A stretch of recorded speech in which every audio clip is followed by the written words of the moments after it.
Alhamdulillah, alhamdulillahilladzi an'ama alaina bi ni'matil iman wal islam. Wassalatu wassalamu ala sayyidina wa maulana Muhammadin wa ala alihi wa ashabihi wa tabi'ihi ala dawam. Ashhadu an la ilaha illallah wa ashhadu anna Muhammadan abduhu wa rasuluh rahmatan lil alamin la nabiyya ba'dah. Amma ba'du fa ya ibadallah, inni usikum wa iyaya bitaqwallahi faqad fazal muttaqun. Ya ayyuhalladzina amanu taqullaha haqqa tuqatih wa la tamutunna illa wa antum muslimun. Faqala Allah ta'ala fil Qur'anil Karim, a'udzu billahi minasy syaithanir rajim, bismillahirrahmanirrahim. Innal ladzina yatluna kitaballah wa aqamus shalah wa anfaqu mimma razaqnahum sirran wa 'alaniyah yarjuna tijaratan lan tabur. Shadaqallahul azim. Surat Fatir ayat 29. Hadirin kaum muslimin sedang salat Jumat yang dimuliakan Allah. Segala penghormatan, keberkahan, kemuliaan dan kebaikan adalah milik Allah Subhanahu wa taala. Hari ini begitu banyaknya nikmat Allah yang Allah berikan kepada kita. Pertama, Allah berikan kita nikmatnya sehat. Kemudian Allah berikan kita nikmatnya kesempatan. Dan yang paling besar Allah berikan kepada kita hari ini adalah nikmat kehidupan. Kenapa nikmat kehidupan yang paling besar Allah berikan kepada kita hari ini? Kalau kita mau mengevaluasi jemaah Jumat yang dimuliakan Allah, banyak saudara-saudara kita, sahabat kita, tetangga kita, bahkan orang tua kita yang kemarin masih berjemaah ke masjid, yang kemarin masih berolahraga dengan kita, sholat isya masih berjemaah dengan kita, sholat subuh bahkan masih ke masjid, kemarin malam masih datang untuk datang pengajian, tetapi setelah sholat asar sudah Allah panggil menghadapnya. Andaikan Jumat-Jumat yang dimuliakan Allah, nafas kita berhenti tadi malam, malaikat maut datang kepada kita mencabut nyawa kita. Siapa harap hari ini kita bisa untuk melaksanakan sholat Jumat. Inilah nikmat yang paling besar Allah berikan kepada kita hari ini, adalah nikmat kehidupan. Kemudian Allah berikan kita nikmat yang sehat. Kesehatan yang Allah berikan kepada kita hari ini sungguh luar biasa. Banyak saudara-saudara kita yang hari ini, sahabat kita yang hari ini, bahkan orang tua kita yang hari ini, mereka yang terbaring di rumah sakit, infus yang dipasang kiri dan kanan pada tubuh mereka. Mereka terbaring sambil berdoa kepada Allah. Apa doanya jemaah Jumat yang dimuliakan Allah? Ya Allah, andaikan kesehatan yang Engkau berikan kepada kami hari ini, ya Allah, betapa rindunya kami berkumpul dengan keluarga kami, ya Allah. Betapa rindu kami berjemaah ke masjid, ya Allah. Betapa rindunya kami datang ke pengajian, ya Allah. Tapi kesehatan belum Allah berikan kepada mereka. Mereka terbaring sambil berdoa kepada Allah, tapi kesehatan belum Allah berikan kepada mereka. Yang kemudian yang ketiga, Allah berikan kita nikmatnya kesempatan. Banyak orang yang hidup jemaah Jumat yang dimuliakan Allah, banyak orang yang sehat, banyak orang yang kuat, tapi kesempatan untuk melaksanakan sholat Jumat pada hari ini, mereka masih sibuk dengan pekerjaannya. Mereka masih sibuk dengan kegiatannya. Padahal sholat Jumat hanya cuma satu kali dalam satu minggu, tapi tidak mereka pergunakan sebaik-baik mungkin. Mereka masih sibuk dengan kegiatannya. Ketiga-tiga nikmat ini Allah berikan kepada kita hari ini, jemaah Jumat yang dimuliakan Allah. Inilah yang harus kita syukuri. Selawat dan salam kita doakan kepada Allah, mudah-mudahan tercurah buat junjungan kita yang ininya Nabi besar Muhammad sallallahu alaihi wasallam. Allahumma sholli ala sayyidina Muhammad wa ala ali sayyidina Muhammad. Jemaah Jumat yang dimuliakan Allah, terkadang di dalam kehidupan kita ini Al-Quran mengajarkan kita Al-Quran memberitahu kita, ayat yang kita bacakan di awal khutbah kita tadi adalah surat Fatir ayat 29. Di dalam Al-Quran Allah katakan, jangan kita menjadi orang-orang yang selalu merugi dalam kehidupan ini. Orang-orang yang selalu merugi dalam kehidupan ini. Kalau kita mau mengevaluasi jemaah Jumat yang dimuliakan Allah, hari berganti hari, bulan minggu berganti bulan, bulan pun berganti dengan tahun. Tidak terasa usia kita.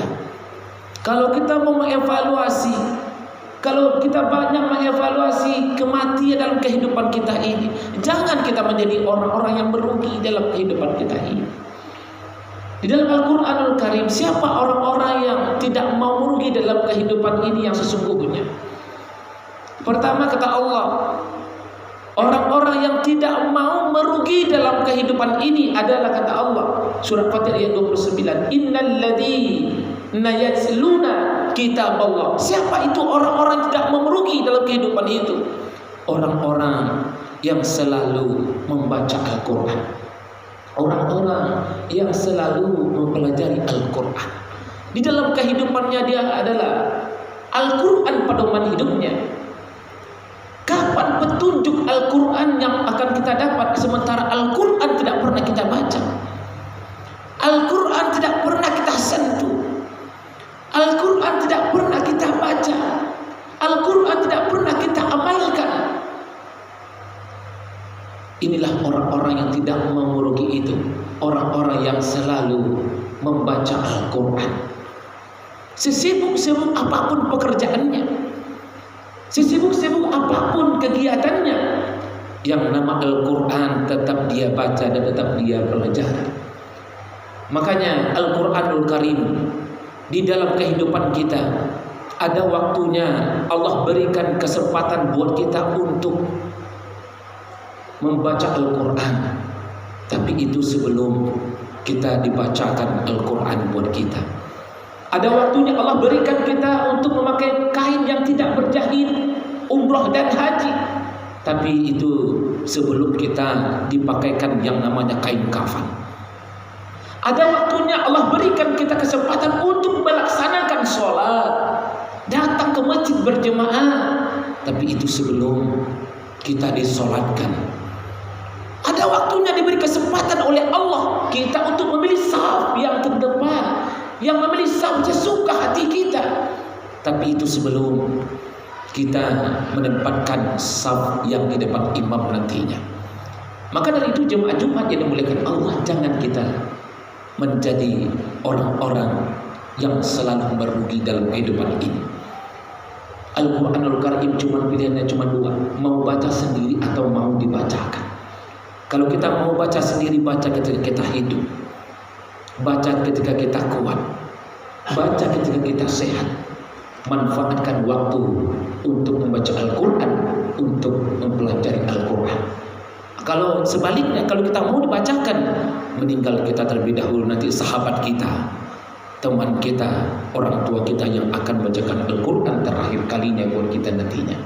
Inilah orang-orang yang tidak merugi dalam kehidupan ini yang sesungguhnya, orang-orang yang selalu baca Al-Quran. Yang kedua, siapa lagi orang-orang yang tidak merugi itu dalam kehidupan ini? Innal ladzina yatluna kitab Allah wa aqamus shalah. Yaitu orang yang tidak merugi itu adalah orang-orang yang selalu mendirikan sholat. Yang namanya sholat jangan pernah kita tinggalkan. Sesibuk-sibuk apapun pekerjaannya, sesibuk-sibuk apapun kegiatan kita, yang namanya sholat jangan pernah kita tinggalkan. Sebanyak apapun amal ibadah kita, ibadah kurban kita, ibadah haji kita, ibadah infak kita, ibadah sedekah kita, tapi sholat tidak kita kerjakan, tidak ada nilainya jemaah Jumat yang dimuliakan Allah. Maka sholat jangan pernah kita tinggalkan. Sholat juga demikian. Sholat juga dalam kehidupan kita cuma pilihannya cuma dua, mau datang sendiri ke masjid atau mau diantarkan.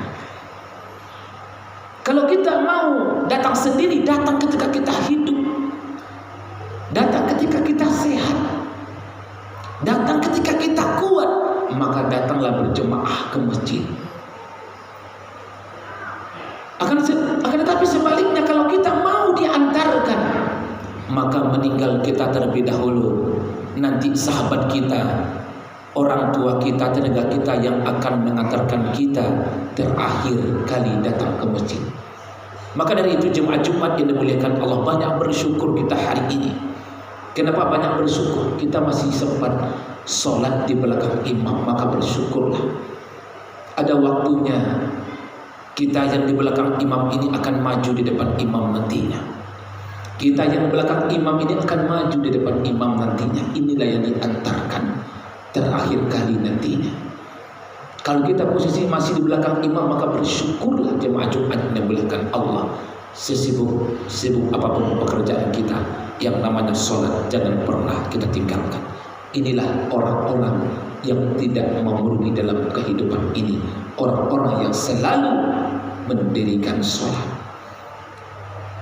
Yang ketiga, siapa lagi orang-orang yang tidak merugi dalam kehidupan ini? Innal ladzina yatluna kitaballahi wa aqamus shalah wa anfaqu mimma razaqnahum sirran wa alaniyah. Siapa itu orang yang tidak merugi? Yaitu orang-orang yang selalu berinfak, orang-orang yang selalu bersedekah di jalan Allah Subhanahu wa taala.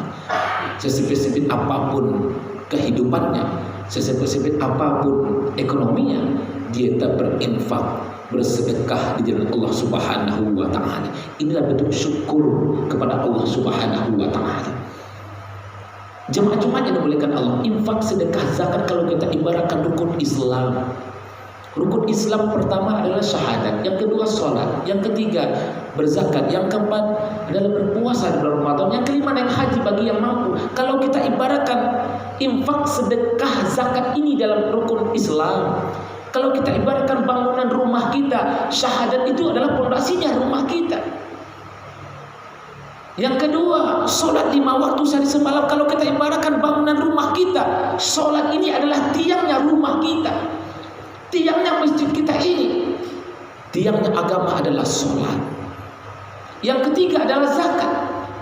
Zakat ini kalau kita ibaratkan sebuah rumah, bangunan rumah, ini adalah ventilasi rumah. Ventilasi rumah kalau orang buat supaya udara, angin masuk ke dalam rumah kita, supaya kita yang berada dalam rumah itu tidak merasa gelisah, tidak merasa panas di dalam rumah itu. Apa hubungannya dengan manusia? Manusia semakin diberi rezeki oleh Allah, manusia semakin diberi kenikmatan oleh Allah. Manusia apabila diberi kekayaan oleh Allah, malas berinfak, malas sedekah, malas berzakat, bagaikan rumah tanpa ventilasi rumah. Di dalam kehidupannya merasa gelisah, merasa panas dalam kehidupannya. Rumah tanpa ventilasi rumah. Yang keempat adalah rukun Islam itu berpuasa di bulan Ramadan. Ini kalau kita ibaratkan sebuah bangunan rumah, bagaikan dinding dengan atapnya, pondasinya bagus, tiangnya bagus, ventilasinya rumahnya bagus, tapi tanpa dinding dengan atapnya belum kelihatan bagus rumah tersebut. Yang terakhir, naik haji bagi yang mampu. Kalau kita ibaratkan sebuah bangunan rumah, ini adalah pelengkap dalam rukun Islam. Naik haji bagi yang mampu. Kalau kita ibaratkan sebuah bangunan rumah, pelengkap dalam rumah kita, apa itu pelengkap dalam rumah kita? Yaitu TV, lemari, dan lain sebagainya. Ini pelengkap di dalam rumah kita. Rukun Islam pelengkap adalah naik haji bagi yang mampu. Jadi jemaah-jemaah yang dimuliakan Allah, jangan kita mau menjadi orang-orang yang selalu merugi dalam kehidupan ini. Inilah orang yang tidak mau merugi sesungguhnya dalam kehidupan itu.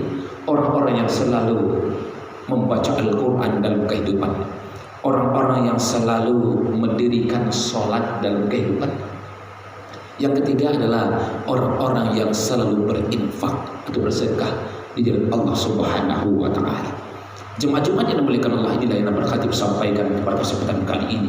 Mudah-mudahan dapat jadi ibrah atau pelajaran bagi kita semua. Barakallahu li wa lakum fil Qur'anil 'azim wa nafa'ani wa iyyakum bima fihi minal ayati wa dzikril hakim. Fataqabbal minni wa minkum tilawatahu innahu huwal ghafurur rahim.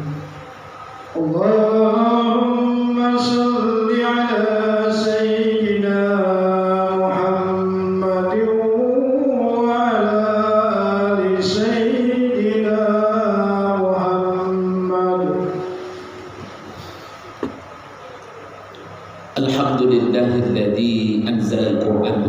للناس وبينات من الهدى والفرقان أشهد أن لا إله إلا الله وأشهد أن محمدا عبده ورسوله رحمة للعالمين لا نبي بعده أما بعد فيا عباد الله إني أوصيكم وإياي بتقوى الله فقد فاز المتقون اتقوا الله حق تقاته ولا تموتن إلا وأنتم مسلمون فقال الله تعالى في القرآن الكريم أعوذ بالله من الشيطان الرجيم بسم الله الرحمن الرحيم قل هو الله أحد الله الصمد لم يلد ولم يولد ولم يكن له كفوا أحد إن الله وملائكته يصلون على النبي يا أيها الذين آمنوا صلوا عليه وسلموا تسليما اللهم صل على سيدنا محمد وعلى آل سيدنا محمد كما صليت على سيدنا إبراهيم وعلى آل سيدنا إبراهيم وبارك على سيدنا محمد وعلى آل سيدنا محمد كما باركت على سيدنا إبراهيم وعلى آل سيدنا إبراهيم في العالمين إنك حميد مجيد اللهم اغفر للمسلمين والمسلمات والمؤمنين والمؤمنات الأحياء منهم والأموات برحمتك يا أرحم الراحمين اللهم أحينا بالإيمان وأمتنا بالإيمان واحشرنا بالإيمان وأدخلنا الجنة مع الإيمان برحمتك يا أرحم الراحمين اللهم وارزقنا رزقا حلالا طيبا يا أرحم الراحمين اللهم وارزقنا رزقا حلالا طيبا يا أرحم الراحمين ربنا ظلمنا أنفسنا وإن لم تغفر لنا وترحمنا لنكونن من الخاسرين ربنا آتنا في الدنيا حسنة وفي الآخرة حسنة وقنا عذاب النار سبحان ربك رب العزة عما يصفون وسلام على المرسلين والحمد لله رب العالمين عباد الله إن الله يأمر بالعدل والإحسان وإيتاء ذي القربى وينهى عن الفحشاء والمنكر والبغي يعظكم لعلكم تذكرون ولذكر الله أكبر الله أكبر